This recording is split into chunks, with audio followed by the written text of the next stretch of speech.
welcome back to my podcast, Talks with Talene, where every conversation starts with a question. Today we're going to discuss AI. Today I'll be answering a few questions surrounding that topic. How I feel about the policies on the use of AI and the findings of the articles from MIT and the University of Windsor. Have I ever used AI in the past and what that experience was like for me?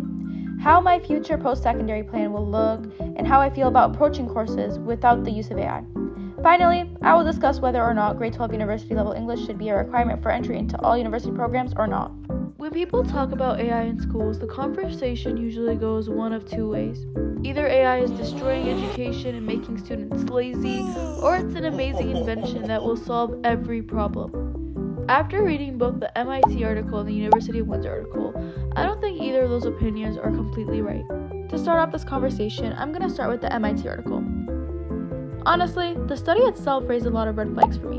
Researchers found that when people used AI to help identify fake news, they become better at it in the moment. But after relying on AI for so long, their abilities to identify misinformation on their own got way worse and it declined by a lot. What truly shocked me the most about this article was how quickly we as humans are willing to place our trust into AI to deliver our news and information. It made me wonder if we're slowly letting technology think for us before we've even asked whether it deserves that level of trust. AI is still something we're learning about, yet many people are already treating it like a reliable source without stopping to question whether the information is accurate or unbiased. This brings me to our second article from the University of Windsor. The University of Windsor's article gave a much more balanced perspective. It talked about problems with AI such as inaccurate AI detection tools. One thing that stood out to me was on the 5th page of this article. It reads, several of the most widely used AI detectors consistently misclassified non-native English writers' content as being AI generated. This changed the way I think about AI policies in school because it shows that AI detection tools aren't always fair or accurate.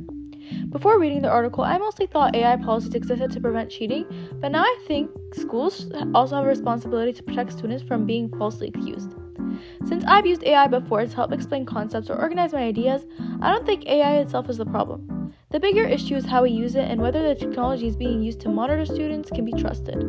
Students are going to graduate into a world where understanding AI will probably be a very, very important skill. If AI can help someone understand a lesson, translate information to another language, or make education more accessible, is it fair to say students shouldn't use it at all? Me personally, I don't think so. I think the real issue isn't whether AI is good or bad. The real issue is whether we're using it to support our thinking or replace it. I say this speaking from my own experience.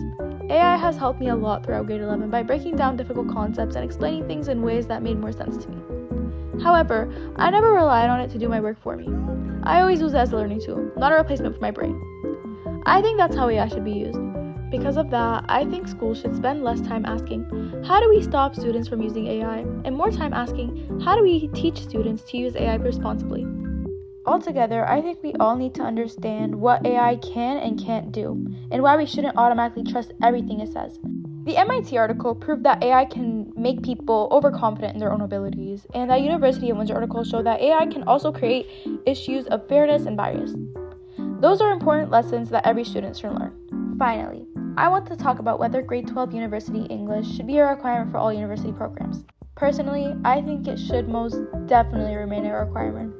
Even if someone goes into science, business, engineering, or healthcare, they still need to communicate clearly, read properly, and evaluate information. Even though the study itself doesn't really require English, the career itself does.